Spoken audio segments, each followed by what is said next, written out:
তো বন্ধুরা, আজকে আমার মেয়ের ফেভারিট খাবার রান্না হয়েছে। তো সেই ফেভারিট খাবার হলো মূলো দিয়ে ডাল। তো আমার মেয়ের মূলো দিয়ে ডাল খুবই ফেভারিট। মূলো দিয়ে ডাল কেন, যেকোনো সবজি দিয়ে হোক, পালক শাক দিয়ে হোক বা টমেটো ধনেপাতা দিয়ে হোক খুবই ভালোবাসে। তো আজকে মূলো দিয়ে ডাল করেছি, আর তার সাথে আছে বিমস, আলু আর টমেটো দিয়ে সবজি। বিমসের সবজিও খুব পছন্দ করে। আর এই রুটিটা কিসের রুটি তোমরা কিন্তু কমেন্টে আমাকে জানিও। অবশ্যই আমি তোমাদের সাথে পরে শেয়ার করব যে কিভাবে রুটিটা করে। তো তোমরা কমেন্টে জানিও যে রুটিটা কিসের রুটি। তো নর্মালি যে আমরা রুটি খাই, সেই রুটির মেয়ের এখন খাওয়া বারণ আছে, কারণ ওর যে কোনো খাবার এখন মানে হজম হতে একটু দেরি হচ্ছে। তো সেই কারণে অ্যাসিডিটি হয়ে যাচ্ছে, বা পিঠে বা পেটে ব্যথা শুরু হয়ে যাচ্ছে।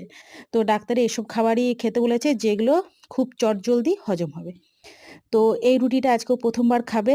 তো ১ম বার ও কালার দেখেই তো একদম চমকে আছে। ভাবছে কতটা আর কি খেতে খারাপ হবে। তো জানি না কিরকম খেতে লাগে, আমিও কোনোদিনও খাইনি। তো মেয়েকে আজকে ১ম বার বানিয়ে দিয়েছি, দেখা যাক কিরকম খেতে লাগে। তো এখন তো মেয়ের তেল মশলা টোটালি বারণ আছে। আর ঝাল তো একদমই না। তার সাথে মাছ, মাংস, ডিম এখন টোটালি বন্ধ। তো ডাক্তার বলেছে শাক-সবজি, ডাল যেন ভরপুর খায়। মানে ফাইবার জাতীয় খাবার বেশি করে খেতে বলেছে। তো যতটা পারি ফাইবার জাতীয় খাবারই দেওয়ার চেষ্টা করি। আর আমার মেয়ে ভালোবাসে, শাক-সবজি, ডাল খেতে খুবই ভালোবাসে। তো মেয়ে তো খেয়ে বলছে খুবই ভালো লাগছে খেতে। তো চলো, ও ওর পছন্দ, মানে ও খাবারটা এরপর থেকে ভালোভাবে খাবে।